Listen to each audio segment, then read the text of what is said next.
नमस्कार, सुप्रभात. मी अजिंक्य भातंब्रेकर. तुम्ही पाहताय न्यूज 18 लोकमत. नमस्ते महाराष्ट्राची सुरुवात एका महत्त्वाच्या बातमीने आपण करूया. एसटी महामंडळ राज्य सरकारमध्ये विलीनीकरण करण्याच्या मागणीसाठी एसटी कर्मचारी आपल्या संपाच्या भूमिकेवर ठाम आहेत. अशातच एसटी महामंडळाने आता कारवाईचा बडगा उगारलाय. एकाच वेळेला 2296 रोजंदारी कर्मचाऱ्यांना सेवा समाप्तीची नोटीस बजावली गेलेली होती. त्यामुळे कर्मचाऱ्यांमध्ये खळबळ माजलेली आहे. एसटी महामंडळ आणि परिवहन मंत्री अनिल परब यांनी कर्मचाऱ्यांना कामावर परत येण्याची विनंती केलेली होती, पण एसटी कर्मचारी आपल्या संपावर ठाम आहेत. त्यामुळे आता महामंडळाने कारवाईला सुरुवात केली आहे. एकाच वेळेला 2296 रोजंदारी कर्मचाऱ्यांना सेवा समाप्तीची नोटीस बजावली गेलेली आहे. या कर्मचाऱ्यांना 24 तासांचं अल्टिमेटम दिलं गेलेलं होतं.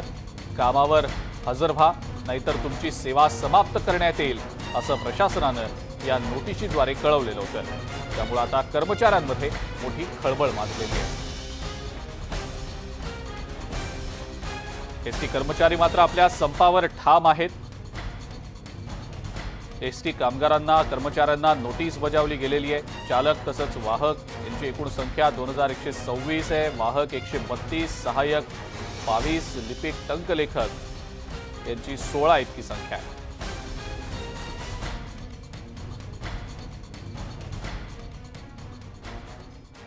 एसटी संप करणाऱ्या कर्मचाऱ्यांना पावसाचा मोठा फटका बसला. यावर विरोधी पक्षनेते देवेंद्र फडणवीस यांनी एक ट्विट केलंय.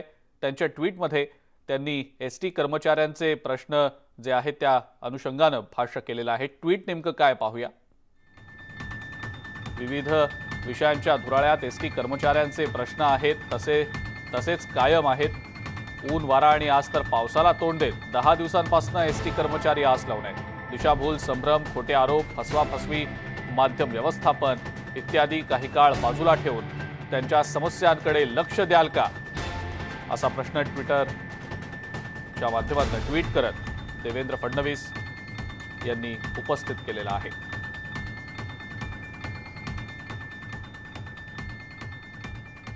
याच महत्त्वाच्या घडामोडींसंदर्भातली अधिक अपडेट आपण जाणून घेणार आहोत. सुस्मिता भदाणे आपल्या प्रतिनिधी आपल्या सोबत आहेत सध्या. सुस्मिता, एसटी कर्मचारी आपल्या संपाच्या भूमिकेवर ठाम आहेत. दुसरीकडे महामंडळानं रोजंदारीचे जे कर्मचारी कामगार आहेत त्यांना सेवा समाप्तीची नोटीस दिली होती, अल्टिमेटम दिला होता 24 तासांचा. कारवाईला सुरुवात झाल्याचं आता समोर येताना दिसतंय. सुस्मिता, काय सांगता येईल त्याबद्दल? खरं तर आपण बघतोय की ज्या पद्धतीने संपाचं स्वरूप आहे ते काल ज्या पद्धतीने होतं तसंच आजही आहे पाहायला मिळत आहे. न्यायालयामध्ये हे संपूर्ण प्रकरण आहे, परंतु काल ज्या पद्धतीने पाऊस झाला त्यानंतर इथे अगदी सदाभाऊ खोत असतील किंवा इतर नेते मंडळी असतील किंवा कर्मचारी असतील यांना पावसाचा सामना करावा लागला. त्यामुळे काही अंशी संख्या जरी कमी असली तरी सुद्धा संप कुठेही कमी झालेला नाहीये किंवा जो आक्रोश आहे तो कमी झालेला नाहीये. काही महिला आणि काही इतर बस कर्मचारी आपल्यासोबत आहेत, त्यांच्याशी आपण बोलूयात. कारण एकूणच न्यायप्रविष्ट सगळं प्रकरण आहे. बैठका होतात, बैठकांमधनं तोडगा मात्र काही केला निघत नाहीये. काय सांगाल? हां, काल इथं पाऊस पडला त्यामुळे आम्हा कर्मचाऱ्यांचं बरंच नुकसान झालं. आमचे श्रद्धास्थान आतापर्यंत कामगार संघटनेच्या वतीनं शरद पवारजी साहेब तुम्ही होतात. कामगारांच्या मनात तुमच्याविषयी खूप आदर होता. आज आम्हा सर्वांना सोडून तुम्ही कसं काय गप्प बसू शकता, हा माझा डायरेक्ट तुम्हाला प्रश्न आहे. शरद पवार साहेब, तुम्ही यातून काहीतरी पुढे यावं आणि यातून आम्हा कर्मचाऱ्यांना न्याय मिळवून द्यावा, ही तुम्हाला आमची विनंती आहे कर्मचाऱ्यांची. काय सांगाल? लहान मुलं सुद्धा तुमच्या सोबत आहेत, सरकारसोबत चर्चा सुरू आहे. किती दिवस अजून आझाद मैदानात राहण्याची तयारी आहे? जोपर्यंत आमचा निर्णय होत नाही, आम्हाला विलिनीकरण मिळत नाही, तोपर्यंत पाऊस येवो किंवा काही येवो आम्ही तर इथून हलणार नाही. आणखीनही काही कर्मचारी आपल्यासोबत आहेत. काय सांगाल, तुम्ही कुठून आला आहात आणि खरं तर आज नेमका काय भूमिका असणार आहे आंदोलनाची? आम्ही जळगाव जिल्ह्यातनं चाळीसगावहून आलो आहे. या आंदोलनाची तीव्रता वाढत चालली आहे. या ठिकाणी येणाऱ्यांची संख्या वाढत आहे. आता एकंदरीत आमच्या गावाकडे ग्रामपंचायतचे जे लोक आहेत सगळे आता मिटिंगा घ्यायला लागले आणि ते रस्त्यावर यायला लागलेत किंवा आता त्यांची देखील लूट होती आहे. खाजगी प्रवासी, खाजगी ट्रॅव्हलवाले त्यांच्याकडून खूप मोठ्या प्रमाणावर लूट करत आहेत. त्याच्यामुळे जनता देखील संतापलेली आहे. तर सरकारने आता आमचा अंत बघून, काल पाऊस होता, पाऊसमध्ये बरेच लहान लहान आमच्या माता भगिनी या ठिकाणी आलेल्या आहेत. बिलकुल. लहान सुस्मिता, मुलांना घेऊन पुन्हा एकदा मी येणार आहे आपल्याकडे. कर्मचारी आपली एकंदरीतच सगळी परिस्थिती सध्याची सांगतायत. काहीही झालं तरी संपाच्या भूमिकेवर ते ठाम आहेत. याच संदर्भात आपण प्रतिक्रिया जाणून घेणार आहोत. भाजपचे आमदार गोपीचंद पडळकर आपल्या सोबत आहेत सध्या फोनलाईनवरनं. गोपीचंदजी, एसटी महामंडळानं एक खूप मोठं पाऊल उचललंय. आता रोजंदारी कर्मचाऱ्यांवर कारवाईला सुरुवात करण्यात आलेली आहे. नोटीस तर दिली गेलेली होती, 24 तासांचं अल्टिमेटम होतं, मात्र आता कारवाईचा बडगा उगारला गेलाय. आपली या संदर्भातली पहिली प्रतिक्रिया. नाही, एसटी महामंडळ किती निर्दयी आहे आपण लक्षात घेतलं पाहिजे. हे रोजंदारीवरती जी लोक आहेत त्यांना 2 वर्षात कामावरच बोलवलं नव्हतं. हं. कोरोनाच्या काळामध्ये तो जगलाय का मेलाय ह्यांनी बघितलं नाही. आणि आता जेव्हा हा संप मध्ये फूट पडत नाही, संपातले लोक घाबरून कामावरती येत नाहीत, तेव्हा रोजंदारीच्या लोकांना सेवा समाप्तीचे आदेश देणार असा बडगा त्यांनी उगारलाय. पण आज तुम्ही या कर्मचाऱ्यांना सेवा समाप्तीचे आदेश द्याल, परंतु हे 1 लाख कर्मचारी आहेत, तुम्हाला 1 लाख लोकांना सेवा समाप्ती द्यावी लागेल. आणि जेव्हा तुम्ही ह्या लोकांच्यावरती कारवाई कराल तेव्हा ही लोक राज्यभरामध्ये इतक्या लोकांशी संबंधित आहेत की तुमची सेवा समाप्ती करून देतील. नाही पण इतकी ताकद या लोकांच्या मध्ये आहे. हा. नाही गोपीचंदजी, एकंदरीत संप करणारे जे कर्मचारी आहेत आपल्या भूमिकेवर तर ठाम आहेत. काही झालं तरी मागणी आम्ही सोडणार नाही असं ते म्हणतायत. मात्र पाऊस देखील कालपासून आहे आणि या पावसाचा देखील सामना काल त्यांना आम्ही करावा पावसातच लागलेला आहे. रात्र काढली ना. आजची रात्र आम्ही सगळेजण पावसातच होतो. काय हा. नाही तिथं सुविधा नाही, काय नाही. हा. कसं का? आणि तरी सुद्धा या सरकारचा माणूस तिकडे आला नाही. इतकी माणुसकी संपली का तुमची? म्हणजे गेल्या 8-10 दिवसामध्ये उन्हात थंडीत लोक राहत आहेत, तेव्हा पण आलाच नाही. पण काल पाऊस पडतोय मुंबईत, तरी सुद्धा ना महानगरपालिकेचा माणूस आला ना सरकारच्या वतीनं कुणी आलं. सगळ्या लोकांची साहित्य भिजलेत, कपडे भिजलेत, हंतरून पांघरून भिजलंय. तिथं काही सोय नाही. सगळ्या उघड्यावरती रात्रभर आम्ही तिथंच होतो सगळे. हा. गोपीचंदजी, आपण राज्यपालांची देखील काल भेट घेतली होती शिष्टमंडळासोबत. नेमकं कोणकोणत्या मुद्द्यांवर त्यांनी आपल्याला आश्वस्त केलंय त्याबद्दल सविस्तर काय सांगा. राज्यपालांच्याकडे आम्ही विनंती केलेली आहे की तुम्ही या सगळ्याचे पालक आहात. राज्य सरकार 36 आत्महत्या झालेल्या असताना सुद्धा या विषयाकडे गांभीर्याने बघत नाही, तर तो तुमचा अधिकार आहे. तुम्ही त्या सगळ्या अर्थमंत्री, परिवहन मंत्री, परिवहन सचिव यांच्याकडून सगळा रेफरन्स मागून घ्या आणि त्याच्यावरती तुम्ही ऑर्डर पास करा. कारण आदिवासी भागामध्ये एसटी शिवाय कुठला पर्याय नसतो आणि आदिवासी लोकांची सगळी जबाबदारी ही राज्यपाल साहेबांची आहे. आणि त्यांच्याकडे आम्ही अशी मागणी केल्यानंतर त्यांनी लगेच सरकारला तशा पद्धतीनं सर्व कागदपत्र मागवून घेण्याचं आश्वासन आम्हाला दिलेलं आहे. हा. पण गोपीचंदजी, जर याही मुद्द्यावर समजा सरकारकडून पाऊल उचललं गेलं नाही, म्हणजे राज्यपालांनी आपल्याला आश्वस्त तर केलेलं आहे, त्या अनुषंगानं कदाचित येत्या काळात काही पावलं देखील उचलली जातील, पण जो कारवाईचा बडगा उगारला गेलाय त्या विरोधात आता नेमकी काय भूमिका असणार आहे? आपण सातत्यानं या सगळ्या कर्मचाऱ्यांच्या पाठीशी आहात, समर्थन आपण त्यांना दिलेलं आहे. काय नेमकं त्याबद्दल सांगाल? कर्मचाऱ्यांची मानसिकता हे आहे, इकडं मरण्यापेक्षा तुम्ही कामावरून काढाल, पण आम्ही आता मागं हटणार नाही. तिथं कामावरती कुणी जायला तयार नाही आणि ह्यांना कारवाई करायची म्हटली तर सगळ्याच लोकांना सेवा समाप्ती करावी लागेल. त्यामुळं त्यांनी काही जरी केलं तरी संप मागे घेतला जाणार नाही असं कर्मचाऱ्यांची भूमिका आहे. आणि त्या कर्मचाऱ्यांची जी भूमिका असेल त्यांच्या पाठीशी आम्ही आहे. बरं गोपीचंदजी, खूप खूप धन्यवाद. आपण न्यूज 18 लोकमतशी बोललात आणि आपली प्रतिक्रिया दिलीत त्याबद्दल. भाजपचे आमदार गोपीचंद पडळकर होते आपल्यासोबत फोनलाईनवरनं. संपकरी कर्मचाऱ्यांची जी भूमिका आहे त्या भूमिकेला आपला पाठिंबा कायम असेल असं ते म्हणतायत. पुन्हा एकदा सुस्मिता बदाणे आपल्या प्रतिनिधी आपल्या सोबत आहेत सध्या, त्यांच्याकडे जाऊया. सुस्मिता, सातत्यानं एसटी कर्मचारी आपल्या भूमिकेवर ठाम असल्याचं आपण पाहतो आहोत. आता 14 दिवस झाले तरी देखील कोणत्याही प्रकारचं संकट आलं, कोणत्याही प्रकारचा संकटाचा सामना करावा लागला तरी आम्ही काही आमची मागणी सोडणार नाही अशी ठाम भूमिका त्यांनी सातत्यानं मांडलेली आहे. पण कारवाईचा बडगा जर उगारला गेला तर नेमकी पुढची भूमिका काय असेल? सुस्मिता, कर्मचाऱ्यांचं या संदर्भातलं नेमकं काय म्हणणं आहे? खरं तर आपण बघतोय ज्या दिवसापासून चर्चा सुरू आहे त्यावेळेपासूनच सरकारनं एकूणच संपामध्ये थोडी शिथिलता यावी किंवा कामगारांनी मागे हटावं म्हणून कारवाईचं एक अस्त्र काढलेलं होतं. अनेकांना नोटिसा बजावण्यात आला, निलंबनाच्या कारवाई करण्यात आल्या, कंत्राटी कामगारांना कायमस्वरूपी सेवेतनं बाद केलं जाईल अशा पद्धतीने सुद्धा नोटिसा काढण्यात आल्या, परंतु त्याचा म्हणावा तितका परिणाम कामगारांवरती झालेला नाही, कारण मागण्यांवरती ते ठाम आहेत. कुठेतरी कारवाईच्या धाक दाखवून तुम्हाला कामावरती बोलवलं जातंय. तुम्ही याकडे कसं बघता?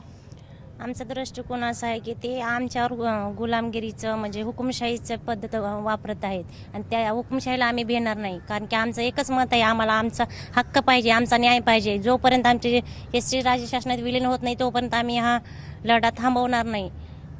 आज जरी नोकरी जरी आमची गेली तरी आम्ही दुसरं काही करू, पण आज आम्हाला आमचा हक्क पाहिजेच आहे. आम्हाला कारवाईचा किती मोठा परिणाम होऊ शकतो? कंत्राटी कामगारांना तर कायमस्वरूपी काम बंदची नोटीस देण्यात आली. कंत्राटी कामगारांना अगोदर कसं आहे माहिती आहे का, रोटेशन प्रमाणे आम्ही चालत असतो. रोटेशन जिथं कमी तिथं त्यांना जागा भरल्या जातात. आजपर्यंत त्यांना बोलवलं नाही, त्यामुळे ते पोरंही आता यायला तयार नाहीत मॅडम. कारण आम्हाला 2 वाली तर मिळाल्या, त्यांना 2 वाली देखील मिळणार नाहीत एवढे आम्हाला माहिती आहे. आणि कारवाई हे त्यात भरपूर डोक्यावरून पाणी गेले. रात्री अक्षरशः रडकुंडीला गाईला जीव आला होता. अक्षरशः आमचं एकदम सांगायची गोष्ट नाही. आम्हाला पोलिसांनी अक्षरशः सहारा दिलेला आहे मॅडम. आम्ही एवढ्या कष्टाने जगत होतो तरी पण आमच्याकडे प्रशासन बघत नाही, एवढं सांगायचं आलंय. शांत व्हा. खरं तर यांच्या शब्दांमधनं त्यांचं दुःख कळू शकतं. लेकरं बाळांसह महिला इथे राहत होत्या, भावनिक झाल्या काही. किती त्रास झाला काल रात्री? आज आम्ही गेले 10 ते 11 दिवस झाला आम्ही इथं मॅडम सर्व कामगार आम्ही आमच्या न्याय हक्कासाठी आम्ही इथं संपाला बसलेलो आहे. तरी या सरकारनं आमच्याकडं आजपर्यंत कोणत्याही प्रकारची चौकशी केलेली नाही. त्यामुळे काल आम्हाला या पावसामध्ये आम्ही रात्र बसून कामगारांनी सगळ्या काढलेली आहे. ही सरकारला तुमच्या लाईव्हमार्फत कळालंच असेल, परंतु तरीसुद्धा त्यांना जाणीव होत नाही. म्हणजे हे सरकार कोणत्या काळजाचे आहे. त्यामुळं मला सर्व कामगारांच्याकडून एवढं सांगण्याचं की आम्हाला शासनात विलिनीकरण करून आम्हाला हक्कानं जीवन जगता यावं असं तिने निर्णय लवकरात लवकर घ्यावा. नक्कीच. आणखीनही काही कर्मचारी आपल्यासोबत आहेत. खरं तर आज नेमकी काय भूमिका घेण्यात येईल? बैठका तर सुरू आहेत, चर्चा सुरू आहे, तोडगा निघेल असं वाटतं का? मॅडम, आजचा या ठिकाणी आझाद मैदानावरचा 10वा दिवस आहे. गेली 14 दिवसापासून याचे आंदोलन संपरूपी चालू आहे, शांततेत चालू आहे. शासन आज कुठल्याही प्रकारचा निर्णय घेत नाही. शासनाचा आम्ही सर्व कर्मचारी विनंती करत आहोत, पण शासन एकदम टोकाची भूमिका घेऊन कर्मचाऱ्यांना निलंबन करण्याची भाषा करत आहे. कोणाला निलंबन करता? जे 2200 कर्मचारी होते, 2 वर्ष 3 वर्ष झालं घरी होते, त्यांचा कधीही विचार झाला नाही. आज तुम्ही त्यांना निलंबन करून बाकीच्या कर्मचाऱ्यांना विटीस धरण्याचा प्रयोग करत आहे. विठीस धरण्याचा प्रयोग चालू आहे. आमचे 36-37 बांधव या 2 वर्षाच्या काळात शहीद झाले. मॅडम, आमच्यासाठी एक श्रद्धास्थान असणारे आमचे घरातील आमचे बांधव गेले. खूप वाईट वाटतं मॅडम. शासन आमचा कुठलाही विचार करत नाही. आमचे लेकरं बाळ आज इथं सगळ्या उघड्यावर लेकरासहित आमचे काही कर्मचारी आलेले आहेत. खूप भयान परिस्थिती आहे आजची परिस्थिती. कुठेतरी शासनाने आमचा विचार घेण्यात यावं. खरं तर आणखीनही काही महिला सदस्य इथे आहेत. मंत्रालयावरती तुम्ही गेलात, मंत्रालयाच्या इथे जाऊन रोष तुमचा व्यक्त केलात. राजकीय भेटीगाठी होत आहेत. शरद पवार यांची भेट राज ठाकरे असतील, अनिल परब असतील यांनी घेतली. काय वाटतं, या राजकीय बैठकांमधनं, चर्चांमधनं तुमच्या हिताचा निर्णय घेतला जाईल का? आमचा जर विचार त्यांनी केले तर निर्णय घेणं गरजेचंच आहे. निर्णय घ्यावाच लागेल त्यांना. आणि त्यांनी नाही निर्णय घेतले तर त्यांनी जोपर्यंत निर्णय घेत नाही तोपर्यंत आम्ही इथून हटणार नाही. कारण रात्री एवढा पाऊस होता, लहान लेकरं घेऊन माझ्या महिला भगिनी इथं पावसामध्ये झोपल्या. किती म्हणजे एवढा रडून जरी सांगाल तरी सरकारला आणखी जाग येत नाही. म्हणजे त्यांनी आमच्यावर किती अन्याय, किती काही केलं तर आम्ही इथून हटणार नाही. कसलाही दबाव काही घातलं तरी राज्य शासनात विलीन झाल्याशिवाय आम्ही इथून हटणारच नाही. त्यांना जेवढा त्रास द्यायचा तेवढा त्रास देऊ द्या. आम्ही इथून एवढा निर्णय आमचा पक्का झाल्याशिवाय इथून जाणारच नाही. आणखीन किती दिवस आझाद मैदानावरती थांबायची तयारी आहे? मॅडम, जोपर्यंत आमची एकच मागणी मॅडम महत्त्वाची, ती म्हणजे एसटीचं राज्य शासनात विलिनीकरण झालं पाहिजे. ही मागणी जोपर्यंत मान्य होत नाही आमची, तोपर्यंत आम्ही या मैदानावरून हटणार नाही मॅडम. कुठेतरी आर्थिक मदत किंवा 7वा वेतन आयोग किंवा इतरांप्रमाणे वेतन याबाबत सुद्धा एक विचार सुरू आहे. जरी विलिनीकरणाचा मुद्दा मागे पडत असला किंवा तेवढा लगेच शक्य नसला तरी. मॅडम, आम्ही म्हणत नाही की विलिनीकरण लगेच झालं पाहिजे, बरोबर आहे. पण आमचे जे वकील आहेत सदावर्ती साहेब आणि गुजर साहेब, त्यांची एक मागणी आहे की तुम्ही लेखी स्वरूपात आम्हाला काहीतरी टाईम बॉन्ड लिहून द्या. आपली मागणी ही सर्व कर्मचाऱ्यांची मागणी, आणि ही फक्त कर्मचाऱ्यांच्या याच्यासाठी फायद्यासाठी नाही मॅडम, ही मागणी प्रवाशांच्या फायद्यासाठी सुद्धा आहे मॅडम. कारण आज एसटीचं जर राज्य शासनात विलिनीकरण झालं तर त्याचा प्रत्यक्ष फायदा हा सर्वसाधारण प्रवाशांना देखील होऊ शकतो. तिकिटाचे दर कमी होऊ शकता, त्यानंतर तुमचं जो कर आहे प्रवासी कर, फायदा हा सगळ्यांना होऊ शकतो. कर्मचारी असतील, प्रवासी असतील, या सगळ्यांनाच या संपामधनं तोडगा मिळणं अपेक्षित आहे. बघूयात कधीपर्यंत हा निर्णय येतोय, कारण आता अनेक दिवस आझाद मैदानामध्ये तळ ठोकून हे कर्मचारी आहेत. अजिंक्य. सुस्मिता, धन्यवाद. सविस्तर माहिती आपण दिलीत त्याबद्दल आणि या कर्मचाऱ्यांच्या प्रतिक्रिया न्यूज 18 लोकमतच्या प्रेक्षकांपर्यंत आपण पोहोचवल्या त्याबद्दल. कर्मचारी आपल्या भूमिकेवर, आपल्या मागणीवर ठाम आहेत. कितीही दबाव आला, कोणत्याही संकटाचा सामना करावा लागला तरी आम्ही आता मागे हटणार नाही असं त्यांनी बोलून दाखवलेलं आहे. पुढची महत्त्वाची बातमी बघूया. मुंबईचे माजी पोलीस आयुक्त परमबीर सिंग यांना आता फरार घोषित करण्यात आलेलं आहे. 5 वेगवेगळ्या खंडणी प्रकरणात आरोपी असलेले परमबीर सिंग यांना फरार घोषित करा असा अर्ज मुंबई पोलिसांच्या गुन्हे शाखेनं दाखल केलेला होता. आता यावर मुख्य दंडाधिकारी न्यायालयानं त्यांना फरार घोषित केलेला आहे. परमबीर सिंग यांना फरार घोषित केल्यानंतर आता त्यांना 30 दिवसांची मुदत दिली जाईल. या 30 दिवसात परमबीर सिंग जर न्यायालयासमोर हजर झाले नाहीत तर त्यांची मालमत्ता सील करण्याचा अधिकार राज्य सरकारला मिळणार आहे. परमबीर सिंग यांना फरार घोषित केल्यानंतर त्यांच्या अडचणीत आता मोठी वाढ झाल्याचं दिसतंय.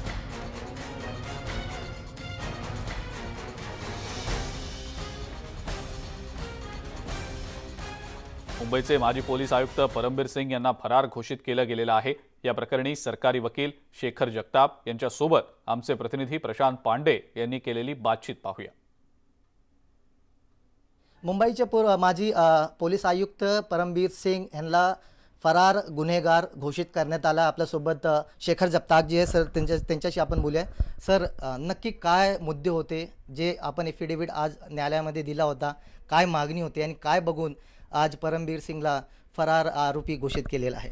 कोणत्याही फौजदारी केसमध्ये एखाद्या आरोपीला कलम 41(अ) प्रमाणे अगोदर पोलीस नोटीस देऊन बोलवतात. ती नोटीस जर दिल्यानंतर आरोपी जर इन्व्हेस्टिगेटिंग ऑफिसर समोर येऊ शकला नाही, आला नाही, टाळाटाळ केली, तर त्याच्यानंतर वॉरंट किंवा नॉन बेलेबल वॉरंट अशा ज्या आमच्या प्रोसिडिंग आहेत त्या आम्ही इनिशिएट करतो. या केसमध्ये सगळ्या प्रोसिडिंग आम्ही एक्झॉस्ट केल्या. परमबीर सिंग, विनय सिंग आणि रियाज भाटी ह्या तिन्ही आरोपींना आम्ही नोटिसेस दिल्या होत्या. त्यानंतर त्यांचे नॉन बेलेबल वॉरंट कलम 73 प्रमाणे मेहरबान कोर्टाने पण इनिशिएट केले होते. आम्ही त्यांच्यासाठी 4 नोव्हेंबर 2021 रोजी विनय सिंगच्या घरी, रियाज भाटीच्या घरी आणि परमबीर सिंगच्या घरी त्यांचे जे काही लोक राहतात त्यांच्याकडे आम्ही जबाब नोंदवले. परमबीर सिंगचा जो तिथला केअरटेकर आहे नीलम बिल्डिंगमधला, त्याचाही आम्ही जबाब नोंदवला, ज्यांनी सांगितलं मागच्या 3 महिन्यापासून ते इथं राहत नाही आहेत. आणि मग त्याच्यानंतर आम्ही कलम 82 CRPC प्रमाणे एक प्रोक्लेमेशनचा अर्ज दाखल केला, जेणेकरून आम्ही परमबीर सिंग, रियाज भाटी आणि विनय सिंग या तिघांनाही फरार म्हणून घोषित करण्यासाठी स्टेप घेऊ शकलो. आज मेहरबान 37 मेट्रोपॉलिटन मॅजिस्ट्रेट कोर्ट साहेबांनी त्याच्यावर निकाल दिला आणि त्याप्रमाणे आमचा अर्ज मंजूर करून त्याच्याप्रमाणे परमबीर सिंगला ऑफिशियली आता एक फरार आरोपी म्हणून आम्हाला डिक्लेअर करता येईल. कॅमेरामॅन संतोष देसलेसह प्रशांत पांडे, न्यूज 18 लोकमत.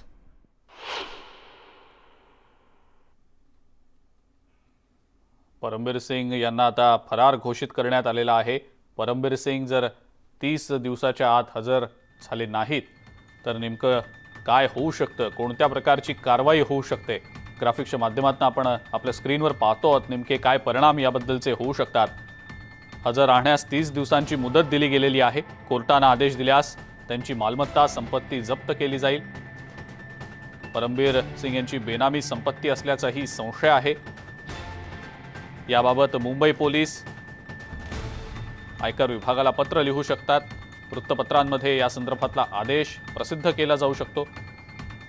आदेशात 30 दिवसांची मुदत दिली गेल्याचं नमूद केलं जाऊ शकतं. ऑगस्टमध्ये खंडणीचा गुन्हा दाखल करण्यात आलेला आहे. गोरेगाव पोलीस ठाण्यात हा गुन्हा दाखल करण्यात आलेला होता. बार मालकांकडून पैसे घेतल्याचाही आरोप त्यांच्यावर आहे. छापा न मारण्यासाठी 9 लाख रुपये घेतले गेल्याचा आरोप त्यांच्यावर केला गेलेला आहे. 2.92 लाखांचे 2 स्मार्टफोन घेतल्याचाही त्यांच्यावर आरोप आहे. परमबीर सिंग यांचं खंडणी प्रकरण नेमकं काय पाहूया. अग्रवाल प्रकरण परमबीर यांच्या अंगाशी आल्याचं समोर आलेलं होतं. पुन्हा मागे घेण्यासाठी खंडणी मागितली गेल्याचा आरोप झालेला होता. अग्रवालकडे खंडणी मागितल्याचा आरोप झाला होता आणि अग्रवालच्या तक्रारीची SIT कडून चौकशी देखील झाली. खंडणी उकळण्यासाठी अग्रवालवर गुन्हा दाखल करण्याच्या बाबतीत बोललं गेल्याचंही समोर आलं. अग्रवालला अडकवण्यासाठी छोटा शकीलचा वापर केला गेल्याचं देखील बोललं गेलं. याच संदर्भात आपण आता अधिक माहिती जाणून घेऊया. प्रशांत पांडे आपले प्रतिनिधी आपल्या सोबत आहेत सध्या फोन लाईनवरनं. प्रशांत, माजी पोलीस आयुक्त परमबीर सिंग यांना फरार आता घोषित केलं गेलेलं आहे. मात्र 30 दिवसांची त्यांना मुदत दिली गेली आहे हजर राहण्यासंदर्भात.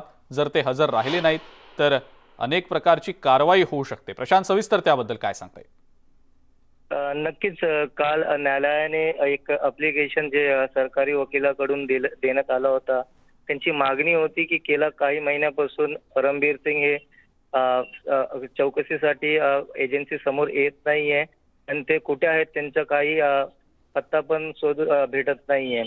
त्या एव्हिडेव्हिट मध्ये असं म्हणलं गेलं की जर हे अजूनही भेटले नाही किंवा समोर नाही आले तर ह्यांना फरार आरोपी म्हणून घोषित करावा अशी मागणी जी आहे ते न्यायालयासमोर करण्यात आली होती. मात्र न्यायालयाने त्याला मागणीला ते अप्रूव्हल दिलेलं आहे. आता या पुढच्या प्रोसिजर जे आहे मी तुम्हाला सांगतो की जसे सरकारी वकीलने म्हटलंय की आतापासून 30 दिवसाचा मुदत परमबीर सिंगकडे आहे. जर 30 दिवसाच्या आतमध्ये ते एजन्सी समोर हजर होतात आणि चौकशीला सपोर्ट करतात मग त्यांचे अटक आणि पूर्ण जे पुढचा प्रोसेस आहे त्यांच्या बेलचं प्रक्रिया वगैरे ते परमबीर सिंग करू शकतात. त्यांना कायदा तेवढा पॉवर देतं. मात्र जर ते 3 दिवसाच्या आतमध्ये हजर नाही झाले 30 दिवसाच्या आतमध्ये मग नंतर कायदेशीर कारवाई करून त्यांची जेवढी प्रॉपर्टी आहे मुंबई किंवा मुंबईच्या आसपास किंवा महाराष्ट्राच्या बाहेर ते अटॅच करण्याचा पॉवर जे आहे ते एजन्सीला भेटेल.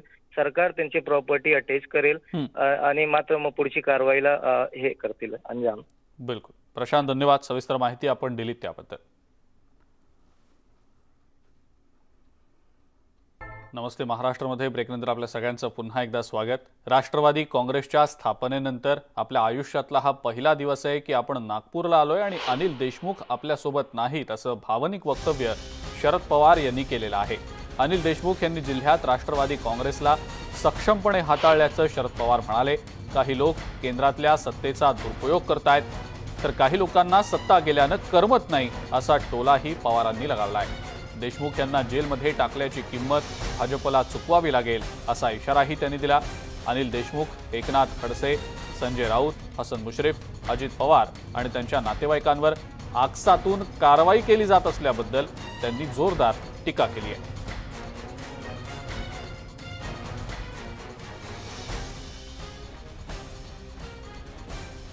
राष्ट्रवादी काँग्रेसचे अध्यक्ष शरद पवार यांनी माजी गृहमंत्री अनिल देशमुख यांची पाठराखण केली आहे. नागपुरात जात शरद पवार यांनी अनिल देशमुखांविषयीचं भावनिक वक्तव्य करत पक्ष त्यांच्या पाठीशी असल्याची ग्वाही दिली आहे. काही दिवसांपूर्वी सत्र न्यायालयात अनिल देशमुख यांच्या रिमांडवरच्या सुनावणी दरम्यान त्यांना कोर्टात हजर करण्यात आलेलं होतं आणि त्यावेळेला सुप्रिया सुळे यांनी देशमुख यांच्या वकिलांशी चर्चा केली होती. अनिल देशमुख दिसताच सुप्रिया सुळे आणि अनिल देशमुख या दोघांनी एकमेकांना हात जोडले होते.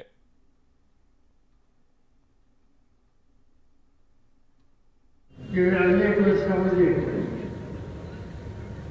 स्वतः माझा पहिला दिवस आहे की नागपूर आलो आणि माझ्याबरोबर अनिल देशमुख नाही.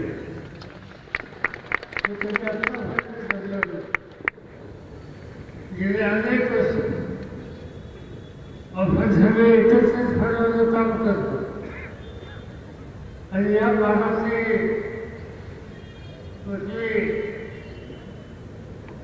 नागपूर शहर असेल, जिल्हा असेल, चंद्रपूर असेल, दक्षिण असेल, यवतमाळ असेल, अमरावती असेल, वर्धा असेल, या सगळ्या भागामध्ये राष्ट्रवादी काँग्रेस वर्षाच्या संघटनेची आणि तालुक्याच्या शेवटी देण्याची जबाबदारी अत्यंत समाजकारावर अनेक गावांनी ठरवली आहे.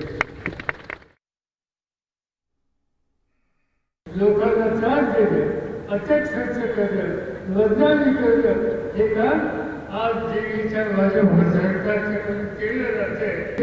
तुम्ही आज टाकलं त्याच्या प्रत्येक दिवसाची, त्या दिवसाच्या प्रत्येक तासाची ही किंमत ही आज आपल्या वसूल झाल्याशिवाय झालं सुद्धा आणि राज्य चालवायचं असतं, देशात चालवायचं. सत्ता हातात आली तर तिचा वापर सन्मानानं करायचा. सत्ता येते, सत्ता आली तो पाय जमिनीवर ठेवायचे असतात आणि संधी मिळेल त्या वेळेला व्याजासकट याला अत्यंत राहणार.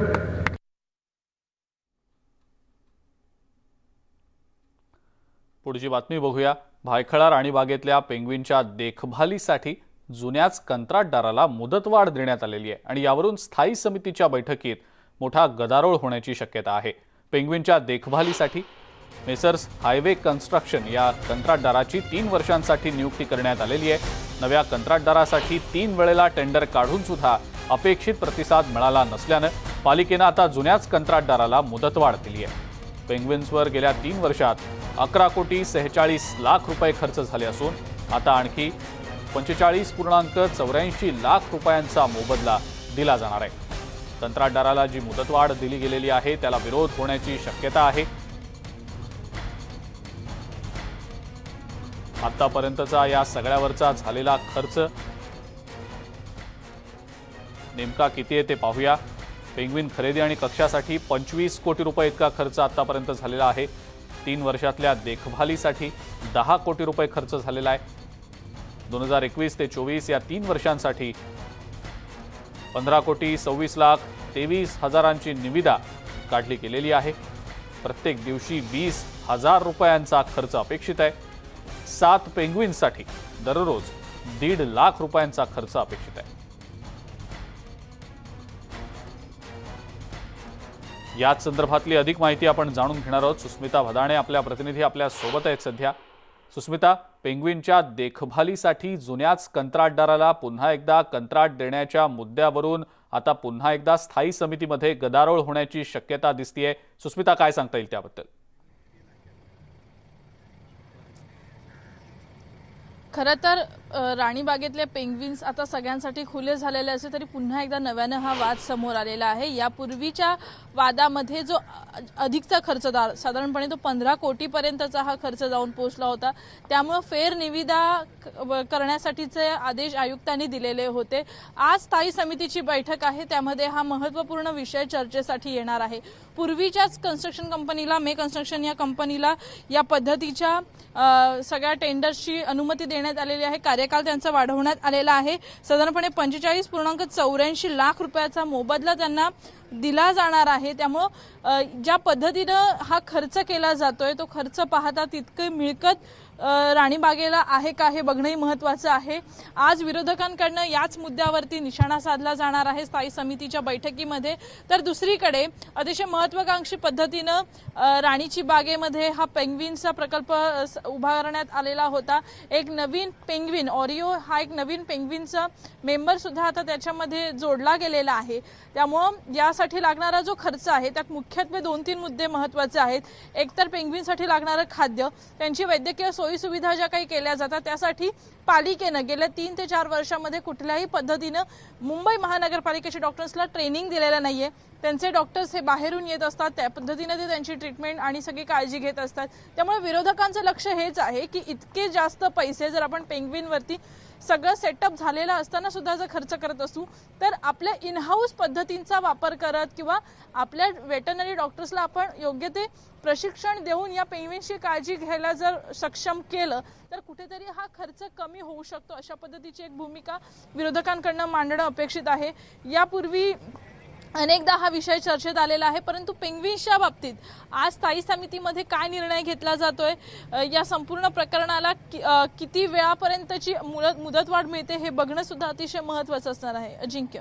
सुस्मिता, मात्र या जुन्याच कंत्राटदाराला पुन्हा कंत्राट दिल्या गेल्याच्या मुद्द्यावरनं तर गदारोळ होऊच शकेल. मात्र याआधी 3 वेळेला टेंडर काढलं गेलं, 3ही वेळेला अपेक्षित प्रतिसाद मिळाला नाही असं पालिका प्रशासनातर्फे सांगण्यात आलं. ही प्रक्रिया नेमकी जी राबवली गेली आणि जो प्रतिसाद अपेक्षित होता तो मिळाला नाही, त्याबद्दलची नेमकी काय अपडेट आहे? खरं तर काही अटी शर्ती या अशा पद्धतीने जेव्हा कॉन्ट्रॅक्ट काढलं जातं त्यावेळेला दिले जातात. खरं तर 25 कोटी रुपये खर्च करून तो वातानुकूलित सगळा पेंग्विनचा सेटअप हा पालिकेने उभारलेला होता. त्यानंतर देखभालीसाठी लाखो कोटी रुपये खर्च करण्यात आले. या संपूर्ण प्रकरणामध्ये वारंवार निवेदन करण्यासाठीची गरज याच कारणामुळे आली, कारण खर्च हा अधिकचा असल्याचं पाहायला मिळतंय. त्यामुळे आयुक्तांनी या एकूणच पूर्वीच्या कंपनीच्या हिशोबावरती नियंत्रण आणावं म्हणून नवीन कॉन्ट्रॅक्ट करा अशा पद्धतीनं सजेशन दिलेलं होतं, अशा पद्धतीच्या सूचना दिलेल्या होत्या. परंतु तशा पद्धतीचं टेंडरच आलं नाही, कारण यासाठी जी एक महत्त्वाची अट आहे म्हणजे पूर्वानुभव असला पाहिजे या पेंग्विनचा सांभाळ करण्यासाठीचा, तो सुद्धा महत्त्वाचा आहे. आणि तो अनुभव केवळ या कन्स्ट्रक्शन कंपनीकडे आहे, मे कन्स्ट्रक्शन या कंपनीकडे आहे. त्यामुळं कुठेतरी या मुदतवाढीवरनं प्रश्नचिन्ह निर्माण होऊ शकतो. 30 सप्टेंबरला हे टेंडर संपलेलं आहे.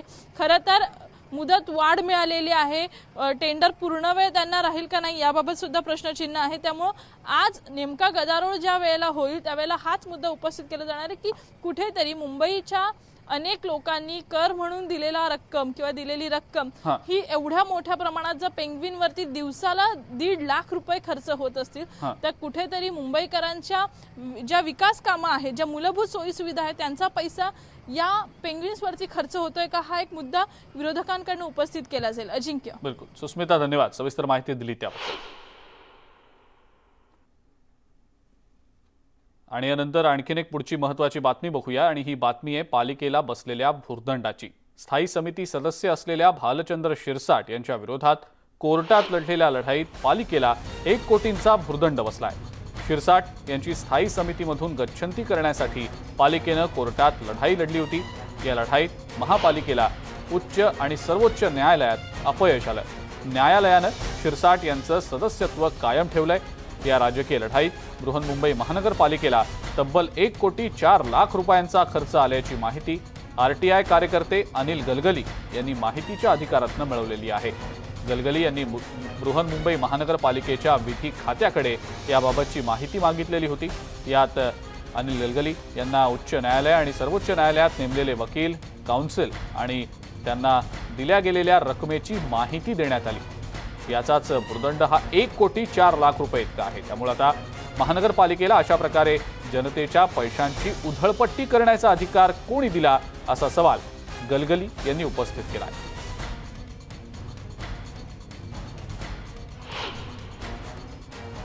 आता प्रश्न उपस्थित होतो की 1 कोटी रुपये खर्च करून सुद्धा अगर महापालिकेला यश नाही आलं तर याची जबाबदारी कोणाची? न्यायालयीन लढाई ही राजकीय लढाई होती आणि यासाठी महानगरपालिकेने 1 कोटी रुपये जे मोजले आहेत ते मुंबईकरांच्या करामधून जमा झालेल्या पैशामधून मोजले आहेत. खरं पाहिलं तर यासाठी अधिकाऱ्यांची किंवा ज्यांनी राजकीय लढाई सुरू केली आहे त्याची जबाबदारी निश्चित का करण्यात येऊ नये, हा सर्वात मोठा प्रश्न या निमित्ताने उपस्थित होतो. या सगळ्या न्यायालयीन लढाईसाठी मोठी पैशांची उधळपट्टी झाली असा आरोप आता केला गेलेला आहे. नेमके किती पैसे खर्च झाले या सगळ्या प्रकारामध्ये, या सगळ्या प्रोसेसमध्ये, त्याचा आढावा घेऊया ग्राफिक्सच्या माध्यमातून. सर्वोच्च न्यायालयात एकूण 27.38 लाख रुपये इतका खर्च झाला. मुकुल रोहतगी यांना 17.5 लाख रुपये दिले गेले. 6.5 लाख रुपये कॉन्फरन्ससाठी खर्च झाला. 2 सुनावणीसाठी 11 लाख रुपये इतका खर्च झाला. ॲडव्होकेट ध्रुव मेहता यांना 5.5 लाख रुपये दिले गेले या सगळ्या त्यांच्या कामासाठी. आणि हायकोर्टात तब्बल 76.60 लाख रुपये इतका खर्च झाला.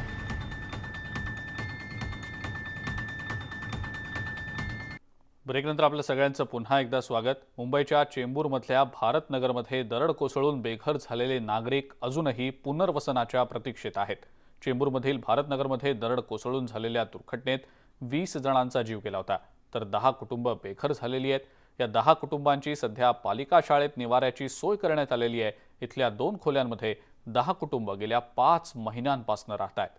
दुर्घटना घडल्यानंतर राजकीय नेत्यांनी अनेक आश्वासनं दिली, मात्र त्यानंतर आता कोणताही राजकीय नेता साधी विचारपूसही करत नसल्याचं हे नागरिक सांगतायत। इथं असलेल्या नागरिकांना अनेक समस्यांनाही सामोरं जावं लागतंय आणि या सगळ्या पार्श्वभूमीवर लवकरात लवकर आपलं योग्य ठिकाणी पुनर्वसन करावं अशी मागणी या नागरिकांकडून होतीये।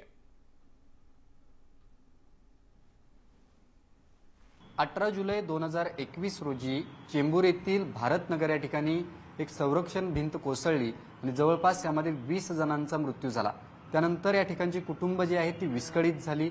आत्ता मी चेंबूर येथील एका शाळेत आहे, ज्या शाळेत अशा प्रकारचा संसार या लोकांना मांडावा लागलेला आहे। राजकीय नेते आले, नगरसेवक आल्या, महापौर आले, त्यांनी सांगितलं की आम्ही तुमचं लवकर पुनर्वसन करू, मात्र गेले 5 महिने हे लोक पुनर्वसनाच्या प्रतीक्षेत आहेत। मी नेमक्या कशा पद्धतीच्या अडचणी आहेत हे आपल्याला पाहायला मिळतंय। खरं तर ज्या प्रकारचं त्यांना साहित्य देण्यात आलेलं आहे ते साहित्य आपण जर पाहिलं, जे बसायला किंवा झोपायला जे अंतरून दिलंय त्या ठिकाणी आपणही या ठिकाणी बसू शकत नाही, अशा प्रकारची स्थिती आहे। आणि अत्यंत वेगवेगळ्या भयानक अडचणींचा सामना जो आहे तो येथील महिलांना करावा लागतोय। खरं तर शाळेत ह्या लोकांना राहावं लागतंय। शाळेत या ठिकाणी राहत असल्यामुळे शाळेमध्ये नियमानुसार तुम्हाला गॅस सिलेंडर पेटवता येत नाही, त्यामुळे जेवणाचे मोठे हाल जे आहेत ते होत आहेत। आपल्यासोबत ही सगळी कुटुंब आहेत। जवळपास या शाळेमध्ये चेंबूर या ठिकाणी शाळा आहे आणि या शाळेमध्ये 2 रूममध्ये जवळपास 10 कुटुंब राहत आहेत आणि आपल्यासोबत ही कुटुंब आहेत। जवळपास आता 5 महिने होत आले। कोणत्या अडचणींचा सामना करावा लागतोय? आम्हाला त्या अडचणीचं सोय करावं लागतंय। काय इथे राहायची सोय बरोबर नाही, ना काय जेवण बनवायची सोय बरोबर नाही। काय सार्वजनिक शाळा आहे, सार्वजनिक शाळेमध्ये काय बनवू शकत नाही ना काय करू शकत नाही, ना आंघोळ करायची सोय नाही व्यवस्थित। अशा ठिकाणी इथं शाळेमध्ये ठेवलं आहे। आम्हाला सांगितलं तुम्ही 10-15 दिवस तुम्हाला फक्त तात्पुरतं ठेवलेलं आहे, पण तात्पुरता बोलून 5 महिने होत आले। इथून काय हलवत काय नियम काय अजून लागलंच नाही। फक्त आम्हाला आश्वासन द्यायला लागलं तुम्हाला इथून आम्ही तत्काळमध्ये कुठेतरी एका ठिकाणी शिफ्टिंग देऊ, पण असं झालं शिफ्टिंगचं नावाचं खाली फक्त आश्वासन द्यायला लागलं, बाकी काही काम करायला तयार नाही। आम्ही भिंतला लागून आमचे घर आहे, जे आम्हाला भिंतला लागून घर आहे आम्हाला भीती आहे। आता आज नाही उद्या आम्हाला तिथं जायचंच आहे, का आमचं घर आहे, आम्हाला जाणं भागच आहे, पण आमच्या भिंतला घर लागल्यामुळं आम्हाला तिथं जाऊ शकत नाही। काय तर आम्हाला आता पण धोका आहे, का धोक्यामुळं आम्ही जाऊ शकत नाही, आमची फॅमिली आम्ही धोक्यात टाकू शकत नाही। का तुम्ही काय व्यवसाय करता, कशा पद्धतीची परिस्थिती आहे, काय इथं या ठिकाणी अडचणी येतात? ज्या वेळेला पुढारी आले, जवळपास 20 लोकांचा आता मृत्यू झाला, सांत्वन केलं आणि निघून गेले, त्यानंतर किती वेळा इकडे येऊन फिरकले? सर बघा, आता मी इथे येऊन मी झाला आता 4-5 महिने झाले येऊन सनी आल्यानंतर साहेब लोक येऊन बघत झाले, जेवण दिले 3 महिने, आपण जेवलो केलो, अजून आता नंतर काय व्यवस्था नाही आपलं काय नाही। आम्ही कुठून पोहण्यापासून तिथून जेवण बनवून येतोय आम्ही लोक। Video journalist Umesh गोविलकरसह Vishal Patil, news 18 Lokmat, Mumbai. आणि या सगळ्या महत्त्वाच्या घडामोडींसह नमस्ते महाराष्ट्रमध्ये वेळ झाली आहे इथंच थांबण्याची। ताज्या बातम्या आणि अपडेट्ससाठी बघत राहा फक्त न्यूज 18 लोकमत।